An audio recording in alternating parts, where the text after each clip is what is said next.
iman yang menyelamatkan. Ya, iman yang menyelamatkan. Kalau judulnya iman yang menyelamatkan, berarti kalau dikatakan ada iman yang menyelamatkan, berarti ada juga iman yang tidak menyelamatkan.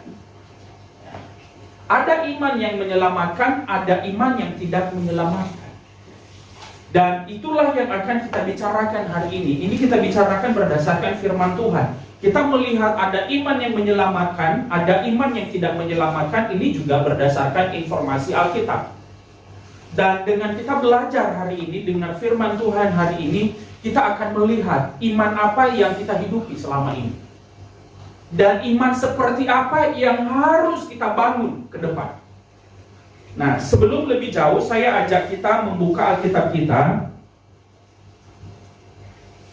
Saya ajak kita membuka Alkitab kita di dalam Matius pasal 7. Mulai dari ayat 15 sampai dengan ayatnya yang ke-23. Matius pasal 7 ayat 15 sampai dengan ayat 23. Di bawah judul hal pengajaran yang sesat.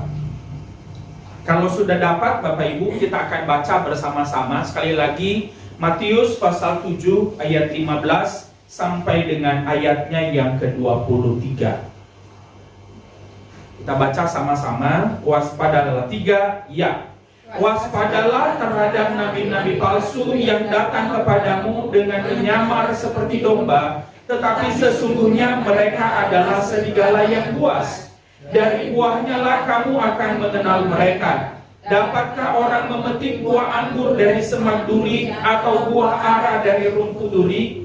Demikianlah setiap pohon yang baik menghasilkan buah yang baik, sedang pohon yang tidak baik menghasilkan buah yang tidak baik. Tidak mungkin pohon yang baik itu menghasilkan buah yang tidak baik, ataupun pohon yang tidak baik itu menghasilkan buah yang baik. Dan setiap pohon yang tidak menghasilkan buah yang baik pasti ditebang dan dibuang ke dalam api. Jadi dari buahnya lah kamu akan mengenal mereka. Bukan setiap orang yang berseru kepadaku, Tuhan, Tuhan, akan masuk ke dalam kerajaan sorga, melainkan dia yang melakukan kehendak Bapakku yang di sorga. Pada hari terakhir, banyak orang akan berseru kepadaku, Tuhan, Tuhan, bukankah kami bernubuat demi namamu dan mengusir setan demi namamu dan mengadakan banyak mujizat demi namamu juga? Pada waktu itulah aku akan berterus terang kepada mereka dan berkata, aku tidak pernah mengenal kamu, enyahlah daripadaku kamu sekalian pembuat kejahatan. Kita baca ulangi ayatnya yang ke-21. 3, iya. Bukan setiap orang yang berseru kepadaku, Tuhan, Tuhan, akan masuk ke dalam kerajaan sorga, melainkan dia yang melakukan kehendak Bapakku yang di sorga. Amin. Bapak Ibu yang dikasih oleh Tuhan, ini ayatnya yang ke-21 ini sedang dibahas banyak orang sekarang ini. Baik di kalangan Kristen dan terutama orang-orang yang non-Kristen. Ya. Orang yang sudah percaya kepada Kristus dan terlebih-lebih orang-orang yang tidak percaya bahwa Yesus adalah Tuhan, bahwa Yesus adalah Raja, bahwa Yesus adalah Juru Selamat. Mereka lagi asik, lagi getol membicarakan ayat yang ke-21 ini. Ya. Dengan berkata bahwa tidak semua orang yang berseru kepada Tuhan, Tuhan akan masuk dalam kerajaan sorga. Apalagi nanti ditambah di dalam 1 Korintus pasal 15 ayat 17 sampai 18. Coba kita buka 1 Korintus 15 ayat 17 sampai dengan ayatnya yang ke-18. Dan jika Kristus tidak dibangkitkan, maka sia-sialah kepercayaan kamu dan kamu masih hidup dalam dosa. Demikianlah binasa juga orang-orang yang mati dalam Kristus. Iya, ya, gitu. Jadi orang membaca ayatnya yang ke-17 dan 18 dari 1 Korintus pasal 15 ini, mereka mau mengatakan, tuh, betul, bahwa tidak ada keselamatan di dalam Yesus.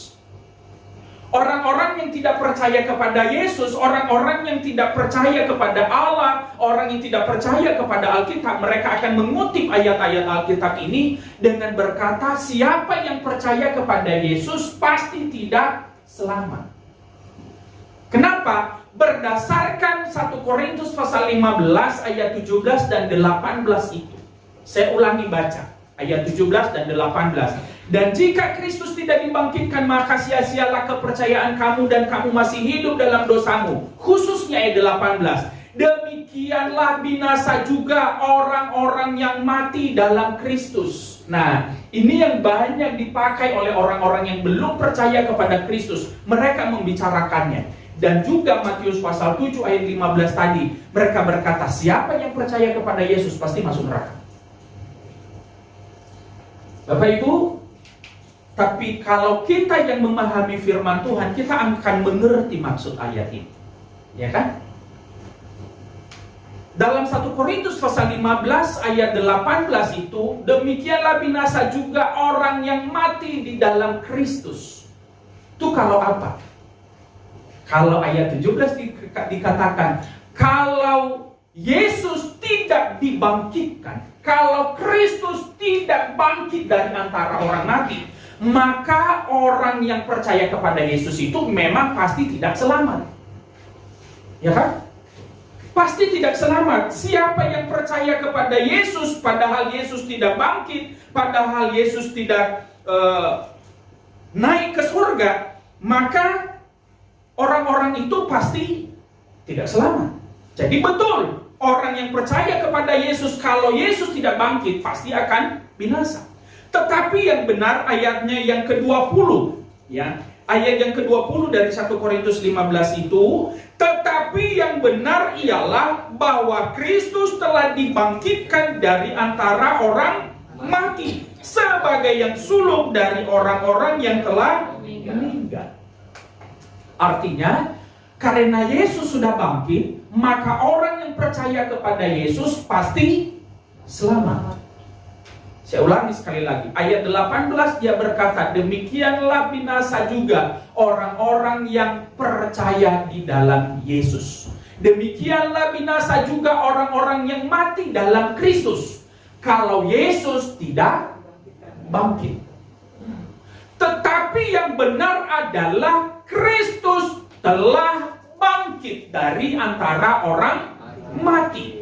Maka orang-orang yang mati di dalam Kristus, orang-orang yang mati dalam iman kepada Kristus pasti selamat. Itu yang harus kita pegang. Nah, Bapak Ibu yang dikasih oleh Tuhan, saya sangat bersyukur, dan kita semua harus bersyukur saat ini.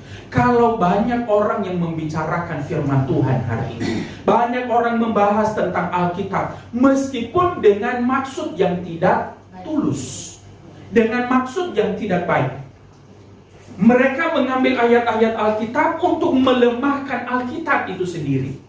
Tetapi justru Alkitab itu semakin dikuatkan. Ya. Orang-orang yang tidak percaya kepada Kristus, mereka membahas Alkitab, mereka membicarakannya, mereka menyiarkannya, mereka mempelajari sungguh-sungguh Alkitab, dan mereka mengajarkannya. Sekali lagi, meskipun dengan tujuan yang tidak murni, tidak tulus, tidak baik.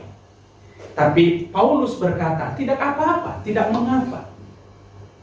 Sebab bagaimanapun, baik dengan maksud jujur, baik maksud tulus, maupun dengan maksud yang tidak tulus, hanya berusaha untuk mencari-cari kelemahan, berusaha untuk menggugat isi Alkitab. Paulus berkata, tidak apa-apa. Sebab bagaimanapun, Injil Kerajaan Allah diberitakan, Yesus diberitakan. Nah, Bapak Ibu yang dikasih oleh Tuhan, itu sebabnya kita sangat bersyukur saat ini semua orang berbicara tentang Yesus sekarang ini. Semua orang, banyak orang yang berbicara tentang Alkitab, banyak orang yang mempelajari Alkitab saat ini.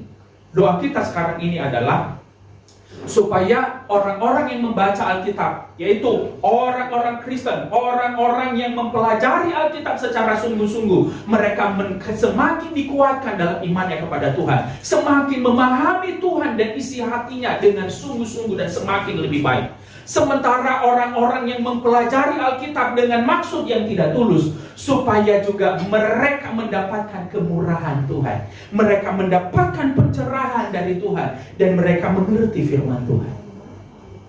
Sehingga satu waktu mereka akan menjadi seperti Paulus, yang sebelumnya Saulus, yang begitu giatnya berusaha untuk membunuh orang-orang yang percaya kepada Kristus, orang-orang yang mengikuti jalan Tuhan. Ya, bagi orang Yahudi waktu itu, Bapak Ibu, dan juga termasuk Paulus, kelompok-kelompok orang-orang yang ada di dalam yang namanya kelompok jalan Tuhan, itu dikatakan adalah para pengikut sesat. Padahal orang-orang yang disebut sebagai pengikut jalan Tuhan ini adalah orang-orang yang beriman kepada Kristus, orang-orang yang percaya kepada Yesus. Yesus adalah Tuhan. Tetapi orang-orang Yahudi secara umum dan juga Saulus pada masa itu yang kemudian menjadi Paulus, ia mengatakan orang-orang pengikut jalan Tuhan ini adalah pengajar sesat.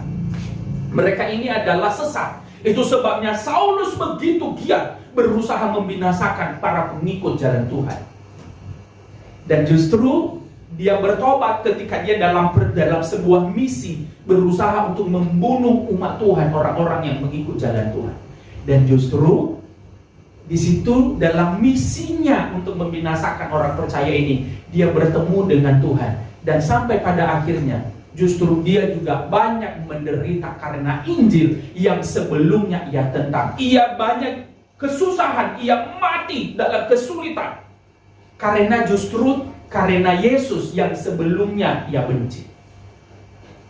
Dan Bapak Ibu yang dikasih oleh Tuhan, hari ini kita melihat ya, bagaimana firman Tuhan mengingatkan kita hari ini. Seperti yang saya sudah katakan tadi, iman yang menyelamatkan.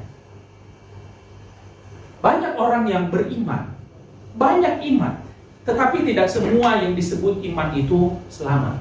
Ada orang yang bernama iman juga belum tentu selamat juga. Biar namanya iman, atau bahkan ada namanya firman. Ada namanya firman. Ya, firman pun belum tentu selamat. Atau ada lagi yang namanya selamat. Selamat pun belum tentu selamat. Tergantung dia ada di mana. Imannya kemana? Firman yang mana? Kemudian selamatnya ada di mana? Ya kan? Jadi Bapak Ibu yang dikasih oleh Tuhan, ini yang harus kita lihat.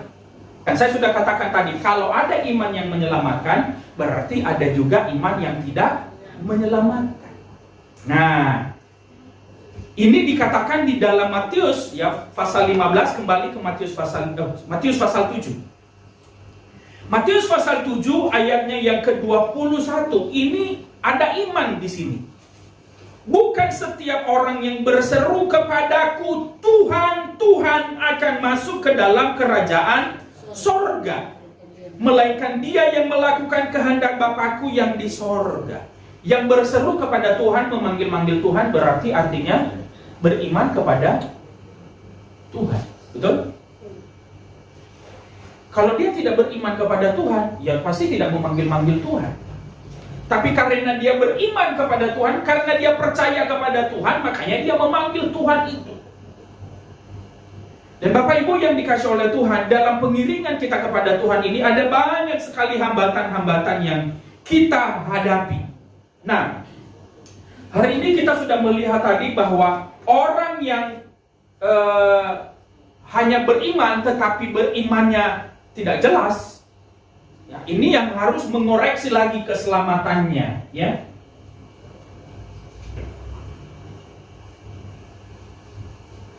Oleh sebab itu, Bapak Ibu yang dikasih oleh Tuhan, ada beberapa hal yang akan kita lihat hari ini, ya. Di dalam ayatnya yang 16, ya, mulai dari ayat yang ke-16, di sini kita akan melihat iman yang tidak menyelamatkan, ya. Jadi saya sudah katakan tadi, saat-saat ini ada banyak orang sedang getol, sedang berusaha meyakinkan orang-orang sedang berusaha meyakinkan banyak orang, termasuk orang Kristen, mengatakan bahwa setiap orang yang percaya kepada Yesus pasti tidak selamat. Ya, orang-orang ini pasti tidak paham. Ya, mereka tidak paham apa kata Yesus di dalam Matius pasal 7 ayatnya yang ke-21 ini. Mereka tidak paham apa yang dimaksud oleh Yesus. Karena apa? Kenapa mereka tidak paham? Karena mereka hanya mencomot mengambil ayat 21 dari Matius pasal 7, dan juga di dalam 1 Korintus pasal 15 tadi mereka hanya mengambil ayat yang ke-18, tetapi mereka mengabaikan ayat sebelumnya atau ayat sesudahnya. Itu sebabnya dan dalam memahami Alkitab, dalam mempelajari Alkitab, Bapak Ibu, kita kan semua belajar Alkitab ya, di rumah masing-masing juga belajar Alkitab. Ya. Untuk memahami satu ayat, kalau bingung untuk satu ayat ini maksudnya apa ya? Untuk memahaminya baca ayat-ayat sebelumnya dan juga baca ayat sesudahnya. Seperti di dalam 1 Korintus pasal 15 tadi, ayat yang ke-18. Kalau hanya kita baca ayat 18, memang kita akan berpikir, ya betul, siapa yang percaya kepada Yesus dan siapa yang mati di dalam Kristus pasti tidak selamat. Kalau kita hanya berpegang di dalam ayatnya yang ke-18. Tetapi kalau kita melihat dari ayat sebelumnya, khususnya ayat 17, di situ kita akan melihat siapa yang tidak selamat itu. Orang-orang yang percaya kepada Yesus yang tidak selamat itu seperti apa? Kenapa dikatakan orang yang percaya, yang beriman, yang mati di dalam Kristus itu, kenapa dikatakan tidak selamat?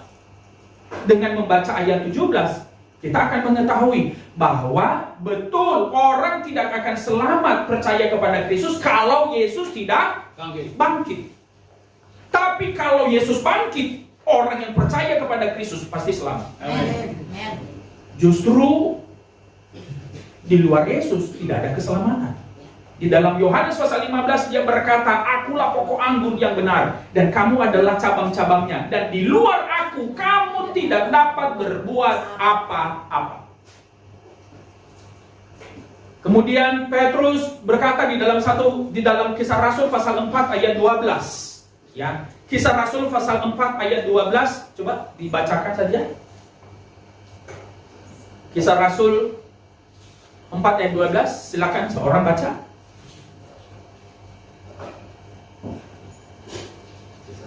Ayat 12. Iya.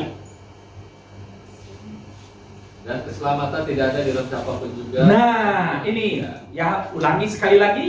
Dan keselamatan tidak ada. Dan keselamatan tidak ada di dalam siapapun juga selain di dalam Dia. Di dalam Dia. Di dalam Dia siapa? Nanti dilihat dari atas. Dia itu yang dimaksud adalah Yesus. Ya, ulangi lagi Pak, sekali lagi. Dan keselamatan tidak ada di dalam siapapun juga selain di dalam Dia. Sebab di bawah kolong langit ini tidak ada nama lain yang diberikan kepada manusia yang olehnya kita dapat diselamatkan. Iya. Tidak ada nama lain di kolong langit ini yang diberikan kepada manusia yang olehnya manusia diselamatkan selain dari nama Yesus. Amen. Ya. Memang kalau di dalam ayat yang ke-12 ini rasanya nggak jelas dia itu siapa. Walaupun di situ kata huruf pertama dari dia itu huruf besar, dan itu biasanya dalam tata bahasa Indonesia huruf D. Kalau dia besar itu adalah untuk kata ganti nama Tuhan. Ya, untuk mengetahui itu baca mulai dari ayat-ayat di atasnya, karena Petrus sedang membicarakan tentang Yesus. Ya. Jadi kalau dibicarakan Matius pasal 7 ayat 21 ini, Bapak Ibu yang dikasih oleh Tuhan, tidak semua orang yang berseru kepada Tuhan, Tuhan pasti masuk surga. Tidak semuanya. Oleh sebab itu kita akan melihat ya, apa kata Alkitab tentang iman yang tidak menyelamatkan ini.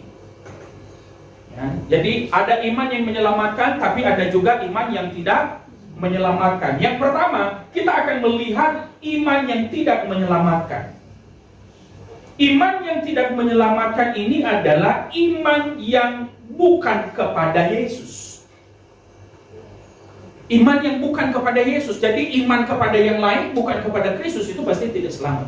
Tadi kita sudah baca ya, di dalam Kisah Rasul pasal 4 ayat 12. yang tidak beriman kepada Kristus, yang tidak beriman kepada satu nama itu, pasti tidak selamat. Yesus berkata, di luar aku, kamu tidak dapat berbuat apa-apa, termasuk selamat. Perbuatan baik apa yang kita lakukan untuk selamat? Sebaik apa kita supaya kita bisa selamat? Bapak Gembala sering sekali mengumpamakan, memberikan gambaran sebaik apa kita sampai kita bisa selamat. Perbuatan kita itu menyelamatkan kita. Ingat perumpamaan yang disampaikan oleh Bapak Gembala dengan orang yang membuat kue dengan gambaran 10 telur, ya kan?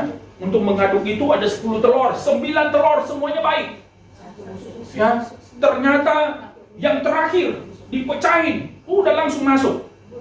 Ternyata busuk. Bagaimana? Apakah yang busuk itu bisa dibuang lagi, diambil, baru dibuang, atau semuanya yang semuanya pasti dibuang? Semuanya pasti dibuang. Sebaik apa kita? Padahal Alkitab berkata, dalam banyak berkata-kata ada terdapat banyak kesalahan. Sebuah survei mengatakan bahwa perempuan itu dalam satu hari dia harus mengungkapkan kata-kata 25.000 kata-kata per hari. Itu harus keluar. Baru sehat. Jadi maklum kalau wanita itu banyak ngomong. Ya kan? Banyak ngomong. Ya, termasuk gosip itu. Jadi 25.000 kata-kata itu termasuk di dalamnya bergosip. Ya, testimoni. Jadi justru kalau wanita nggak sampai 25.000 kata-kata, dia dibatasi ngomong, stres itu. Ya. Makanya banyak ngomong, ada aja yang diomongin. Sementara laki-laki itu 15.000 kata-kata. Makanya kadang-kadang kalau perempuan bilang, ini diajak ngomong dari tadi cuma diam aja, cuma bilang, iya, ya memang begitu. Nggak banyak ngomong. Makanya sebuah apa namanya, saya tidak katakan aneh lah, sebuah kelebihan kalau laki-laki banyak ngomong. Ya. Jadi itu Bapak Ibu yang dikasih oleh Tuhan. Dan sekali lagi, itu kan perempuan 25.000 kata-kata, laki-laki 15.000 kata-kata. 15.000 dengan 25.000 kata-kata banyak nggak? Banyak. Dan Alkitab berkata dalam banyak kata-kata ada terdapat banyak kesalahan. Dari 25.000 kata-kata itu ada berapa banyak kita melakukan kesalahan? Ya? Itu baru satu jalur dosa. Belum pikiran. Mata. Ya, mata melihat apa yang dilihat. Wah, apa yang dilihat dipengen. Wah, bagus nih, pengen ambil semua, pengen semua. Gatal matanya. Ya, Dilihat sekarang besok nyampe Pak. nah itu dia. Dilihat sekarang, besok nyampe. Itu dia. Langsung panggilan paket, gitu ya. Itu baru pandangan, pikiran, telinga.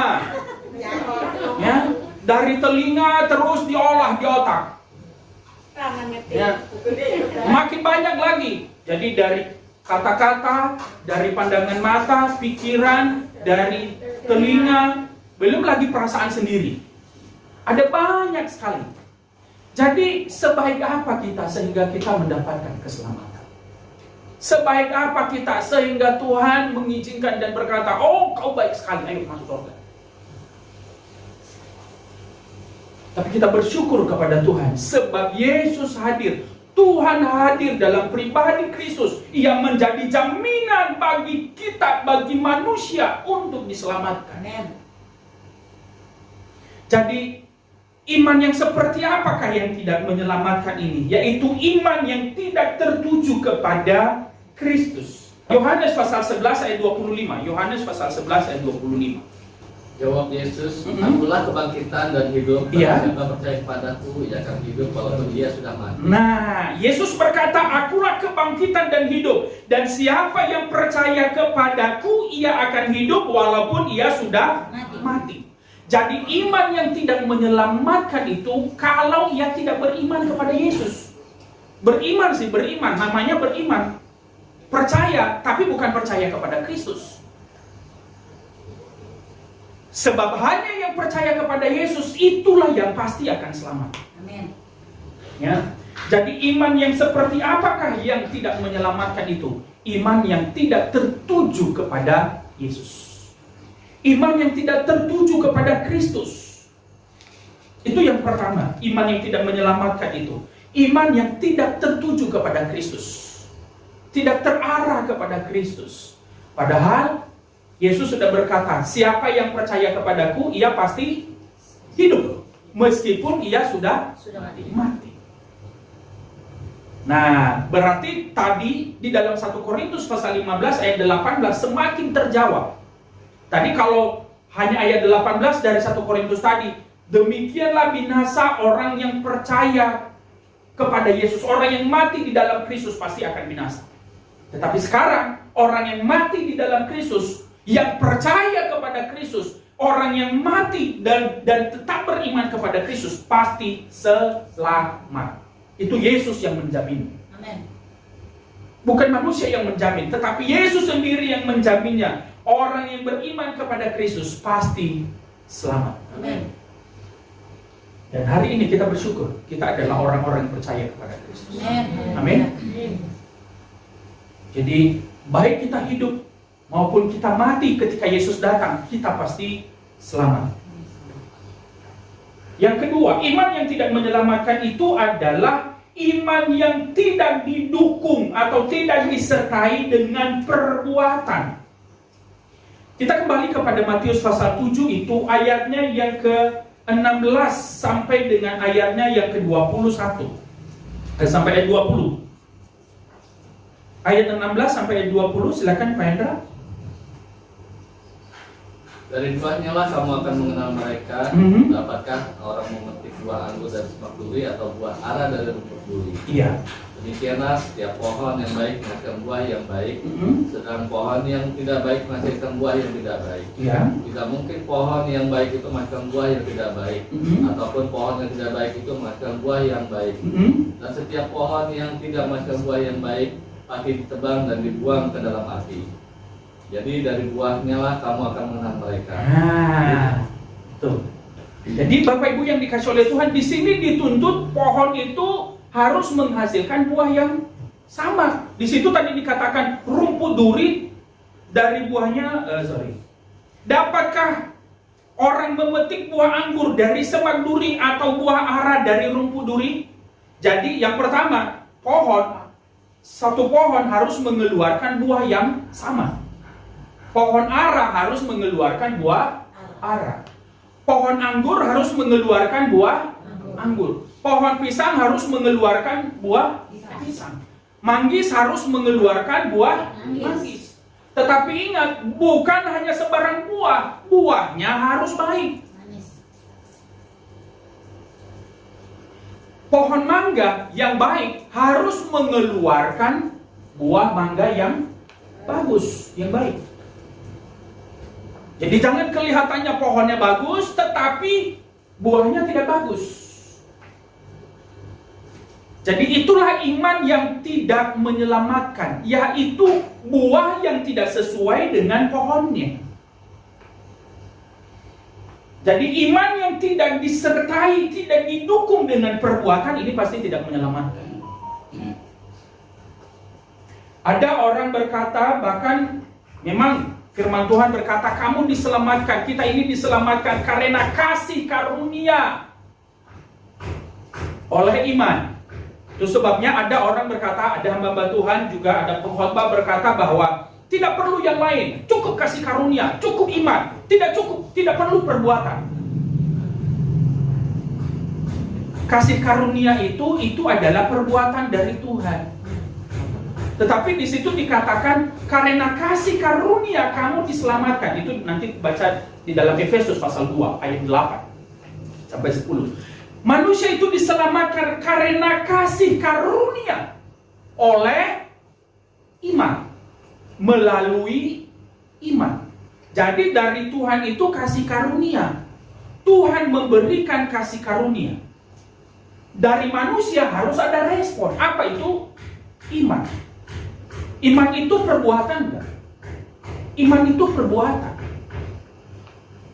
Iman itu tindakan, respon dari manusia. Jadi kalau di dalam Yohanes pasal 3 ayat 16 dia berkata, karena begitu besar kasih Allah akan dunia ini, sehingga ia mengaruniakan anaknya yang tunggal, supaya setiap orang yang percaya kepadanya tidak binasa. Kasih Tuhan itu tertuju kepada siapa? Kepada orang Kristen kan? Semua. Kasih Kristus, kasih Tuhan itu ditujukan kepada siapa? Semua manusia. Semua manusia. Bukan hanya orang-orang Kristen. Sebab orang Kristen baru muncul setelah Yesus. Ya kan? Yang dianggap umat Tuhan sampai Tuhan Yesus datang adalah hanya orang Israel. Bangsa-bangsa di luar itu adalah bangsa-bangsa kafir yang pasti masuk neraka.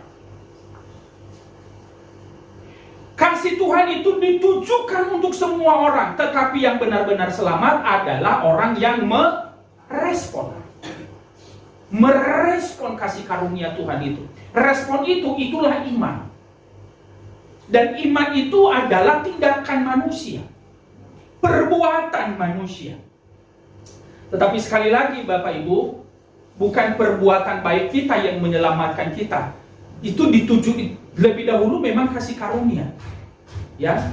Dan respon kita itu harus sesuai dengan kehendak Tuhan, ya. Yakobus pasal 2 ayat 17 dia berkata, iman tanpa perbuatan adalah mati. Iman tanpa perbuatan itu adalah mati. Dan iman tanpa perbuatan itu ayat 19 dia berkata itu juga iman iblis. Di dalam ayat 19 dari Yakobus pasal 2 dia berkata, kamu percaya bahwa Allah adalah Esa, bahwa kamu percaya bahwa Tuhan itu hanya satu, engkau percaya bahwa hanya ada satu Allah saja, itu baik. Tetapi setan-setan pun juga percaya akan hal itu, dan mereka gemetar. Kalau hanya sekedar percaya kepada Tuhan tetapi tidak taat, tidak tunduk, tidak melakukan perintah Tuhan, sama dengan setan. Setan percaya nggak kepada Tuhan? Percaya. Ini Yakobus pasal 2 ayat 19. Setan percaya kepada Tuhan. Setan juga percaya bahwa mereka satu waktu akan dihukum oleh Tuhan, tetapi mereka tidak taat. Matius pasal 8 itu, Matius pasal 8 ayatnya yang ke-29. Matius 8 ayat 29, silakan Pak. Dan mereka itu pun berteriak katanya, apa urusanmu dengan kami, hai anak Allah? Iya. Adakah engkau kemari untuk menyiksa kami sebelum waktunya? Nah, itu, ya. Mungkin ayat 28 baca Pak, supaya jelas nanti. Setibanya di seberang yaitu di daerah orang Gadara, datanglah dari perkuburan dua orang kerasukan setan menemui Yesus. Mereka sangat berbahaya sehingga tidak seorang pun berani melalui jalan itu. Dan mereka itu pun berteriak katanya, apa urusanmu dengan kami, hai anak Allah? Adakah engkau kemari untuk menyiksa kami sebelum waktunya? Nah, ia tahu bahwa mereka akan dihukum oleh Tuhan. Ya, di situ, apakah urusanmu dengan kami, hai anak Allah? Adakah engkau kemari untuk menyiksa kami sebelum waktunya? Iblis tahu bahwa mereka satu waktu akan disiksa oleh Tuhan. Mereka akan dihukum oleh Tuhan. Tetapi apakah mereka tunduk kepada Tuhan? Tidak. Jadi iman yang tidak menyelamatkan itu, biar berkata beriman kepada Tuhan, tetapi hidupnya tidak sesuai dengan perintah Tuhan, maka pasti tidak selamat. Itu sebabnya dikatakan, tidak semua orang atau bukan semua orang yang berseru kepadaku Tuhan, Tuhan pasti masuk kerajaan Allah. Jadi artinya firman Tuhan menuntut orang percaya itu, orang beriman itu harus disertai dengan perbuatan. Sekarang kita melihat iman yang menyelamatkan itu iman yang seperti apa. Nah, iman yang menyelamatkan itu, Bapak Ibu yang dikasih oleh Tuhan, kebalikan ya dari yang tidak menyelamatkan itu. Iman yang menyelamatkan itu adalah iman yang benar. Iman yang benar itu tertuju kepada Yesus. Iman kepada Kristus itulah yang diselamatkan. Jadi Bapak Ibu yang dikasih oleh Tuhan, meskipun saat-saat ini kita sebagai orang percaya, kita mengalami kesulitan, kita mengalami intimidasi, kita kadang-kadang dibully dengan banyak hal, dibully dengan kata-kata, dibully dengan tindakan-tindakan, baik dari kalangan orang-orang, dari kalangan Kristen sendiri pun dari luar Kristen. Oleh karena kita beriman kepada Kristus, Yesus berkata, kamu akan selamat, kita akan selamat. Jadi yang menyelamatkan itu, iman yang menyelamatkan itu adalah iman yang benar, yaitu iman yang tertuju kepada Kristus. Tadi di dalam Yohanes pasal 11 ayat 25, aku adalah kebangkitan dan hidup. Dan barang siapa yang percaya kepadaku, ia pasti selamat meskipun ia sudah mati. Jadi ini menjawab pertanyaan dari orang-orang yang mengatakan bagaimana orang yang percaya kepada Yesus selamat. Ya, ini akan menjawab pernyataan dari orang-orang yang menyatakan tidak ada keselamatan di dalam Yesus. Orang yang percaya kepada Yesus pasti binasa. Hari ini Yesus menjelaskan, orang yang mati di dalam Dia, orang yang mati dalam iman kepada Kristus pasti selamat. Jadi iman yang menyelamatkan itu adalah iman yang benar. Benar itu apa? Benar itu adalah tertuju kepada Kristus. Yesus berkata, akulah jalan dan kebenaran dan hidup. Jalan ke sorga itu, Yesus jalan satu-satunya ke sorga. Hanya Yesus yang pernah ke sorga. Iya, hanya Yesus yang berasal dari sorga. Karena Yesus berasal dari sorga, ia tahu jalan ke sana. Amin. Kita para pendeta ini, para pengkhotbah ini, Bapak Ibu, memang kita belum pernah ke sorga. Tetapi kita mengajarkan apa yang diajarkan oleh Yesus yang tahu jalan ke sorga. Jadi kalau Yesus berkata, akulah jalan ke sorga, itu sudah benar. Sebab ia berasal dari sana dan ia tahu jalan ke sana. Amin. Siapa yang tahu jalan ke Cisauk? Sekarang Om Simon tahu jalan ke Cisauk. Saya belum pernah ke sana. Sekarang kita bilang, ayo kita ke Cisauk. Yang satu, Om Simon bilang begini, ikut saya tahu jalan. Saya bilang, ikut saya tahu jalan ke sana. Om Simon bilang begini, saya sudah tahu dan saya pernah tinggal di sana. Saya bilang, saya tahu ke sana melalui map, melalui peta. Saudara lebih percaya siapa? Om Simon lebih jelas daripada saya yang baru mempelajari. Om Simon bagaimanapun dia tahu jalan seluk-beluknya, dia tahu bagaimana. Nah sekarang ada orang berkata keselamatan itu bukan melalui Yesus. Yesus berkata, akulah jalan kebenaran dan hidup, aku jalan satu-satunya. Yesus berkata, aku dari sana kok, aku tahu jalan. Tapi ada orang berkata, jangan percaya, bukan Yesus jalan satu-satunya, padahal dia juga belum pernah ke surga. Jalan ke neraka juga dia mungkin belum tahu juga itu. Ya. Mungkin dia cari-cari map juga, nggak ada map jalan ke surga, nggak ada map ke neraka juga nggak tahu. Ya. Jadi Bapak Ibu yang dikasih oleh Tuhan, iman yang menyelamatkan itu adalah iman yang benar, iman kepada Yesus. Ya, iman kepada Tuhan Yesus Kristus. Yang kedua, iman yang menyelamatkan itu adalah iman yang aktif.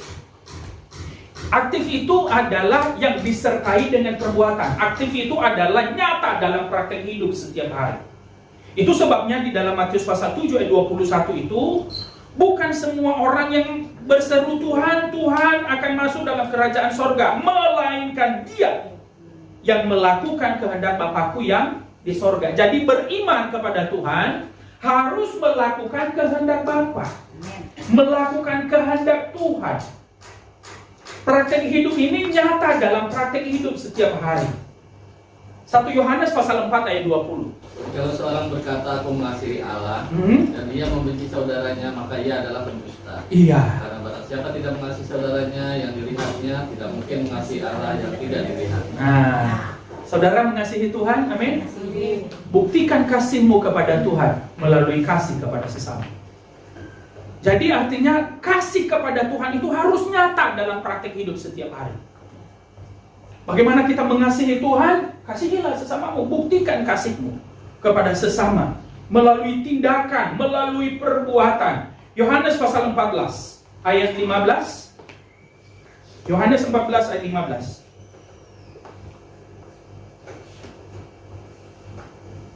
Silakan. Kalau kamu mengasihi aku, kamu akan menuruti segala perintah. Jikalau kamu mengasihi aku, kata Yesus, kamu akan menuruti segala perintahku. Segala itu semua atau sebagian? Semua. Semua, bukan sebagian. Kemudian ayatnya yang ke-21, Pak. Barang siapa memegang perintahku dan melakukannya, dialah yang mengasihi aku. Dan barang siapa mengasihi aku, ia akan dikasihi oleh Bapakku, dan aku pun akan mengasihi dia dan akan menyatakan diriku kepadanya. Iya. Jadi Bapak Ibu yang dikasih oleh Tuhan, inilah Tuhan yang benar. Jadi kalau saudara kita ini mengaku percaya Tuhan, tetapi kita meneriakkan kebencian, saya mau memberitahu. Di sini dia berkata, siapa yang mengasihi aku, jikalau kamu mengasihi aku, kamu akan menuruti perintahku. Perintah Tuhan yang benar adalah saling mengasihi. Jadi kalau ada orang percaya, ada orang Kristen, ada orang-orang yang mengaku beriman kepada Tuhan tetapi meneriakkan kebencian, jangan-jangan Tuhan yang saudara percaya itu Tuhan yang salah.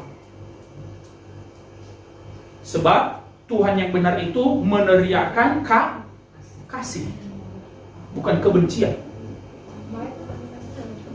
bukan permusuhan. Amin. Amin. Tuhan yang benar adalah Tuhan yang mengajarkan kasih, perdamaian, bukan kebencian. Saya ulangi sekali lagi. Tuhan yang benar, firman Tuhan yang benar adalah mengajarkan kasih. Dan Tuhan yang kita percaya, dia mengajarkan kasih. Apakah Yesus yang saudara percaya, saudara Yesus yang kita kasihi, Yesus yang kita layani hari ini mengajarkan kita kebencian, mengajarkan pemusuhan? Tidak, berarti dia adalah Allah yang benar. Dia juru selamat yang benar. Tuhan tidak mengajarkan kita membenci orang yang tidak sepaham dengan kita, tidak. Justru Yesus berkata, hiduplah berdamai dengan semua orang. Hidup damai dengan semua orang. Itulah Tuhan yang benar. Dan itulah iman yang menyelamatkan. Iman yang menyelamatkan. Iman yang disertai dengan perbuatan.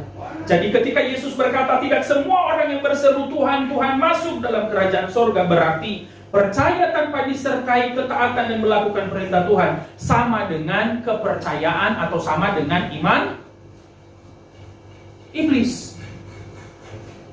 Iblis percaya kepada Tuhan, percaya. Beriman kepada Tuhan, beriman. Tapi apakah dia taat? Tidak. Justru iblis mengajarkan kesesatan, mengajarkan kebencian. Tuhan mengajarkan kasih, Yesus mengajarkan cinta kasih, iblis mengajarkan kebencian. Iblis mengajarkan permusuhan.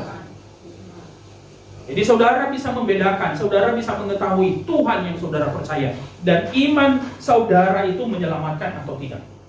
Yang kedua, ya, iman kalau dikatakan di dalam Matius tadi, tidak semua orang yang berseru kepada Tuhan, tidak semua orang yang berseru Tuhan, Tuhan masuk ke dalam kerajaan sorga. Artinya orang itu atau iman itu adalah iman yang hanya kata-kata, perasaan saja. Rasanya sih aku percaya kepada Tuhan. Rasanya sih aku pasti masuk sorga. Ya. Bisa saja semua orang yakin masuk sorga, tapi hanya Yesus yang tahu siapa yang masuk sorga.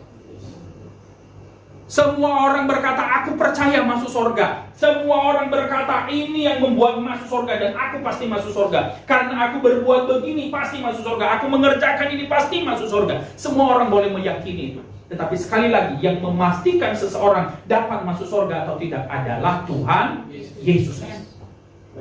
Hanya Tuhan Yesus yang meyakinkan siapa yang berhak masuk surga dan siapa yang tidak. Ya. Jadi memang yang menyelamatkan adalah kasih karunia melalui iman. Iman adalah keputusan, itu adalah perbuatan. Oleh sebab itu, marilah kita tunjukkan iman kita dalam perbuatan. Mari kita menunjukkan iman kita dalam ketaatan. Itu akan membuat iman kita semakin kuat. Jadi sekarang Bapak Ibu, masing-masing kita mengoreksi iman kita.